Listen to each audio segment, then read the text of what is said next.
Welcome everybody to probably our most controversial episode. Oh yeah. Okay, so we've done a lot of research for this one, so I'm just going to let you know straight up. I have got some cheat sheets just below the camera here, because lots of cheat sheets. Because it's quite involved. It's quite involved and long. Yeah. So we know that this episode is going to ruffle feathers, hairs on your neck. Spark some debate, and we encourage you guys to put any of your comments in the section below, and we'll have a look, and we're always willing to negotiate, read others' opinions. Please do. In this episode, we want to address the old brand bashing commonly used on social media, and you hear it often, and that's we've people. Copped it too. We've copped it too, people calling Jayco Junko. So it's like the old Ford found on rubbish dump, Fiat fix it again, Tony. Holden just hanging on. Hyundai, hope you understand, not drivable and inexpensive. We've heard it all. Heard them all. Okay, so but like Chachi said, we have experienced it firsthand, and we want to address the myth. So buckle in and let us explain. Yeah, it's a big one. When we started our channel, we wanted to create the type of channel that we wished that we could have watched when we first got our motorhome. Yeah, before we bought it. We wanted something that was honest, informative, explanatory, industry relevant. Truthful too, and reality check. Yeah, really. That would guide us through the whole journey as newbies. Yeah. And through that whole process of the purchase and the handover, the operation and the travel experiences. Yeah, that's true. Yeah. So when creating our channel, we've done a few episodes that have discussed some of the issues that we've had, so that others can learn from it. 100%. And see how we dealt with it. So, and as such, we've copped a few of those Junko comments, both on YouTube and Facebook. And so we wanted to address those comments. But first we want to give a demonstration of where we think that grey area lies and where some of that confusion stems from. Yes. Okay, so let's talk warranties. Yep. In particular, let's, for example, talk about a new vehicle warranty. Yep. And we'll use our Jimny as an example. Yeah, because we bought that new, Yeah, so you buy a new car, you take it home, something goes wrong with it, and you take it back to the dealership. And in our case, it was Suzuki. Yep. So now when we got our Jimny, we had an issue with the head unit. Yeah, very common. Very common problem with Jimnys at the time. And what happened then was that Jimny imported the vehicles from overseas, and they actually installed the head units in Australia. Yeah, and they were duds. But anyway, that's another whole other episode. So we took it back to Suzuki several times. They tried to fix it, and they ended up replacing the whole head unit. Yeah, because they tried to software update and it didn't work. Yeah, and there was problems with the wiring and that sort of thing. Anyway, so with a vehicle warranty, your warranty covers that entire vehicle, and that's who you return it to. The dealership. Yep. Okay, so we'll picture here's vehicle warranties. Yep. On the other hand, let's talk about, say, if you're building a new home. Yep. So you engage a builder who supervises the construction of your new home. Yep. And they install appliances from various manufacturers. So we're talking the oven, the cooktop, the range hood. Yep, aircon, ceiling fans. Yep, hot water system. The on and on and on. Dishwasher, all of those things. And when you take possession of the house, they give you a folder with all of those brochures of all of those appliances in there. And they all have varying warranties from 12 months to 5, 10, maybe 10 years. Yeah, some of them do, So after you move into your home, 2 weeks later the oven goes bung. Yep. Who do you contact? Oh, you contact the builder or the oven manufacturer? Logically, you contact the oven manufacturer. Yeah, because you call the oven manufacturer because you want to make a claim on their warranty. That's right. It's got nothing to do with the builder. That's right. He put it.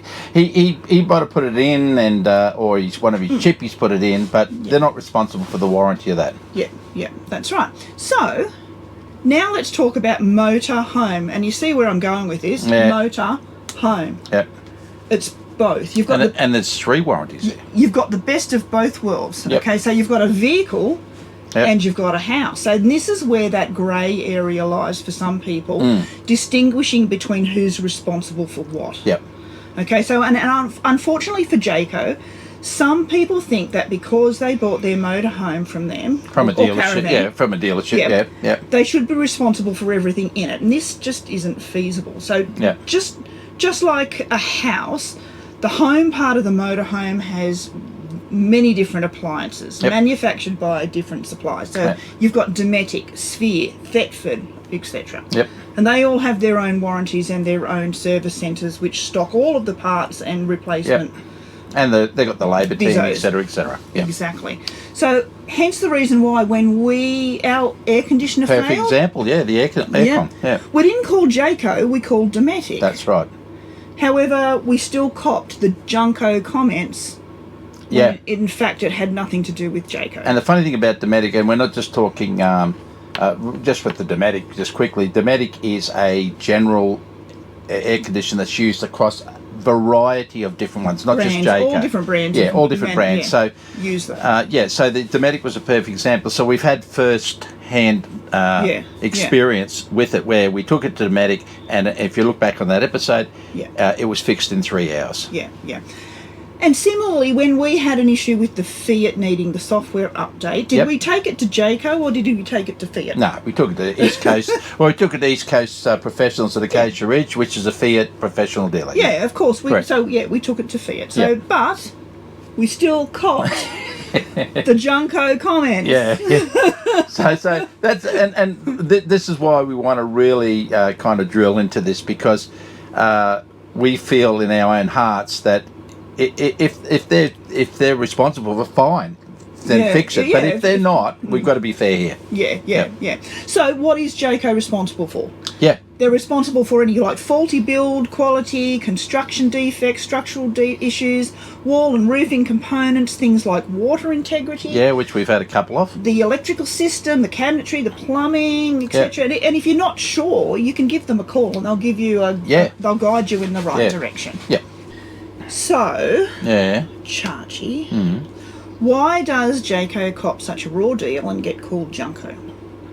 Well, here's the kicker. That was a leading question in case you hadn't. I knew that. I can see it there. So, for all the jokes and all the memes and all the my mate's cousin's brother had a Jayco once stories. 40 years ago. Yeah, Jayco is still the biggest RV manufacturer in Australia, and there's a reason for that. Yeah. And what they call it is the market leader problem. Yeah. Or tall poppy syndrome. The bigger you are, the more people notice. So Jayco builds and sells more RVs than any other manufacturer in Australia. In fact, it's 10,000 plus per annum. And these are facts. So these are things that research that we've done. Yeah. So in some of their years that they've been manufacturing, their market share can be larger than all the other brands combined. Yeah. So when one company sells that many RVs, simple maths kicks in. Yep. More vans on the road, more customers, more opportunities for something to go wrong, more social media posts about it. And it's the same reason that you hear more complaints about Toyota than you do Maserati. Yeah, and we don't have any Toyotas are sold in Australia. Yeah, the volume is just completely different. Yeah. So in relation to motorhomes specifically, these are the latest annual figures that we were able to pull off the internet. Yeah. So Jayco produces between 1,500 and 2,500 units per annum. And then the next leading manufacturer creates between 500 and 700. Yep. Then the third leading one after that, we're not naming names specifically. We're not getting into that. We don't want to get into trouble. Oh, we don't. It's not that. It's just we don't want to start. You know that figures out by 2 or 5 or whatever. Yeah. This is just averages, and if you really want to get into it, just go on the internet and drill into it yourselves. Yeah. So the third leading one between 100 and 300 units per year, and then other bespoke manufacturers the specialty ones combined, those real luxury ones. 10s to 100s. Yeah, so they could do 10 a year, or they might do 150 or 130 or whatever. Yep. Yeah. So, let's talk about the visibility effect. Yep. A boutique builder makes 50 vans a year and will never generate the same volume of complaints as a giant turning out thousands. No, and that's just pretty logical. Yeah, and it's not because they're better, it's just because the sample size is tiny. Yeah. So Jayco, on the other hand, is everywhere. You have a look at holiday parks, free camps, highways, supermarket car parks, every second caravan review on YouTube. Yeah, and even where we are at the moment, which will come up in an episode, there's probably 35% of these or 40% of these are Jaycos. Yeah. Of all years, so, you know. Yeah. So when a brand is that visible, every rattle, leak, loose screw becomes highly public and highly discussed. 100%, yeah, that's true. And then there's what's called the strength of scale. Yep. Okay. So there's a reason Jayco became number one in the first place, and that's market dominance doesn't happen just by accident. No. Okay. So people buy a Jayco because they're widely available, the price range is accessible, they offer a huge variety of layouts, parts and service are easy to find, warranty networks actually exist Australia-wide. Yep. Resale value holds up because the brand is so recognised and that servicing is available. And they've been in business for 50 years, so they've got that proven track record. Yeah. Not only that, there's the minimal deposit, fixed price until delivery. Yep. And no progress payment. So unlike some of the bespoke builders who ask for money, like more money up front, and then they also ask progress payments, and they have a longer construction time. And we know this for a fact because when we ordered ours, it was a $5,000 deposit, and ours was an 18-month build because it was when it was really tight with the motorhome build, and we added in all the extras and that, and they were all fixed prices at that time also. Yeah. So we paid nothing until we picked the van up, the motorhome up that day. Yeah. So $5,000 for 18 months didn't seem like too much of a risk, did it? No. Because, anyway. Yeah. So there's also some examples of the owners of bespoke RVs who we've seen that have travelled to the other side of the country. Yeah. They've had something go wrong and they've had to transport their RV back to Victoria because they're mainly... Or even any of the states over here. Yeah. And that's a big concern. Yeah, because there's no service agents where they went. Or they wouldn't let them be serviced by anyone else. Yeah, that's right. Their warranty wouldn't be honoured by any other business. Yeah, or they refuse to let anyone else touch it. Yeah. And and then also the warranty only covered a certain amount of kilometres. Yeah, so towing back to the so if you're at the middle of Whoop Whoop and they say you've got 1,000 kilometres and you're 3,000 kilometres away, well, that's either on you or you have a fight out with your insurance company about what's going to happen, or you have a fight out with the people that built it. So So and Jayco on the other hand has 100 authorised service agents plus 29 dealerships nationwide, many of which offer servicing and warranty. Yeah, and that's it. I'm not saying all the dealerships offer that, but we know a fact that where our dealership was Brisbane Camperland offered that service at the dealership. Yeah. And had their own service centre. So we were very happy with that anyway. Yeah. So let's talk about the expectations versus reality. Yeah. When you buy from the biggest brand, your expectations are sky high. You expect perfection. Yep. So, but RV manufacturing, like houses, cars, boats, everything else involving humans and tools, is never 100% flawless. Yeah. But even saying that, I mean... we're in this age of IT and robotic things and that. Even those things have tolerances that stuff up too. So, even taking the human error out of it, a guy comes to work, he has a bad day and he doesn't drill something in right. Even technological robotic things can go wrong. And we've seen that. I'm just putting one example in here very quickly because I know I don't want to get off track. But some paint. It's not put on by humans, it's put on robots, and then 2 years later they find out this paint's deteriorated.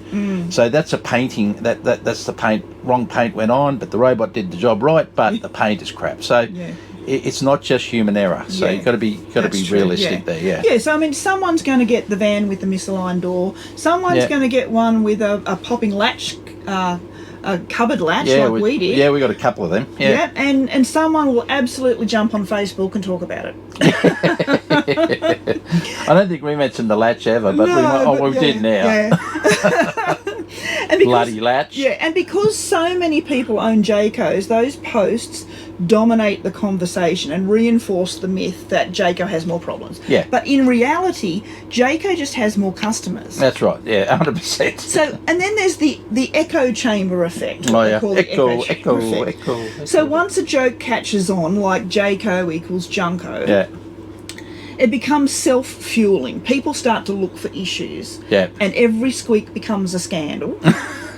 Yeah. Meanwhile, plenty of Jayco owners quietly travel around the thousands of kilometres around the country with no problems at all. Yeah. You just don't see them posting because happy owners are boring on social media. Yeah, they're boring. But in saying that too, there have been some Fiat and Jayco sites that have said, how about some people get on here with some positives, and they do actually jump on, and they get hundreds of them saying, look, we've had one of these, this is our third one, this is our fourth one. Yeah. So they are there. It's just that it's the same old story. If you haven't got a problem, you're very unlikely to go on and say, oh, this is fantastic. Yeah. You know? And those Facebook groups are there for people to share their problems, ask questions. Yeah. It can be human error, it could be something else. Yeah. They're not a Jayco appreciation page. It's not like everyone's there just to... We should start one of them up. We should start one, eh? No, yeah, no. Nah. Haven't got time. No, but that's the thing, is that it's there, people ask questions, and it does appear like that there's a lot of issues. But anyway, so is it Jayco or Junko? So here's the verdict. Yeah. Jayco isn't Junko, it's simply the biggest fish in the pond. More vans equals more voices. Yeah. More voices equals more complaints.